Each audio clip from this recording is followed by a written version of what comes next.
chers auditeurs, bonjour.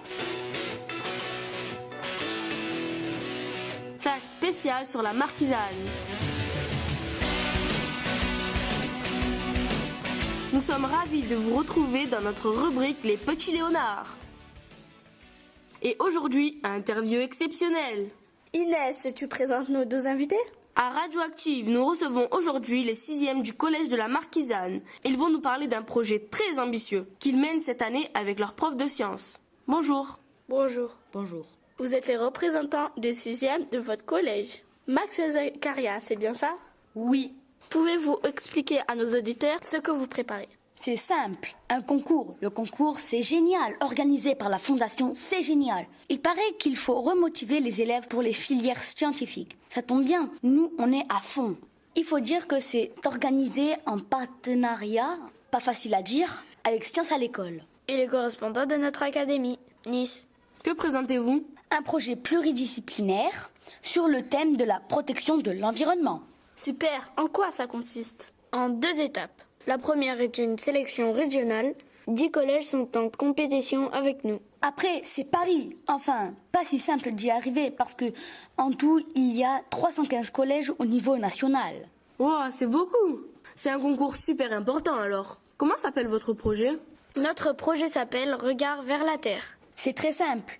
Avec la classe, on a observé surtout la Terre et on a constaté qu'il y avait des animaux très utiles, les décomposeurs.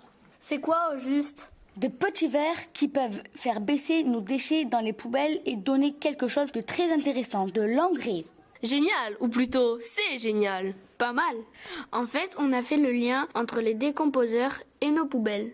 Depuis 3 ans, des copains expérimentent le vermicomposteur et nous, grâce à ce concours, on a vu l'occasion de diffuser nos recherches. Cette année, nous, on analyse un invité surprise qui s'installe un peu trop dans nos vermicomposteurs. Qui ça ? Faut avoir envie de s'installer au milieu des vers. Une mouche.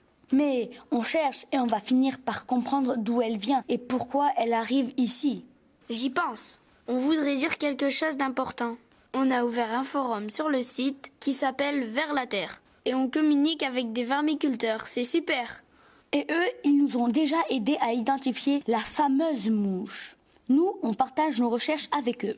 Et si on veut nous aussi échanger avec vous, comment on vous trouve ? Vous cherchez les vermiculteurs de la Marquisane sur le site Vers la Terre. Actuellement, sur quoi vous travaillez ? Comme on vous l'a dit, sur la mouche. Mais on va aussi récolter l'engrais et le tester avec les horticulteurs de la SECPA de notre collège. On voudrait aussi préciser qu'on est beaucoup aidé dans ce projet. La classe Ulysse, par exemple. Elle était là avec nous pour fabriquer nos vermicomposteurs en polystyrène. Et pour mettre le logo du collège dessus. Les cuisinières sont aussi sympas. On va récupérer la nourriture pour nos vers, mais pas n'importe comment. On pèse les vers d'abord, pour savoir combien il leur faut de nourriture. On note combien on leur donne à manger et on tient un carnet très sérieusement avec toutes les infos. Je vois, pas de vers obèses. C'est pas ça, ils sont fragiles nos vers parce que ce n'est pas leur environnement naturel. C'est à nous de le reconstituer et de prendre soin d'eux. Oh, je voulais pas vous vexer. En fait, vous m'épatez. Bravo pour le projet Regard vers la Terre. Et à Radioactive, on vous soutient à bloc. Merci, nous on y est confiants, parce que ce projet participe à la protection de la planète. On y croit à fond. Un message à faire passer aux auditeurs, les petits Léonards ? Oui, n'ayez plus peur des vers, ce sont nos amis. Vous l'avez bien compris. En tout cas, bravo pour la com. On voit que le français est bien travaillé aussi dans ce projet. On croise les doigts pour Paris. C'était la rubrique scientifique Les Petits Léonards sur Radioactive 100 FM. À la semaine prochaine.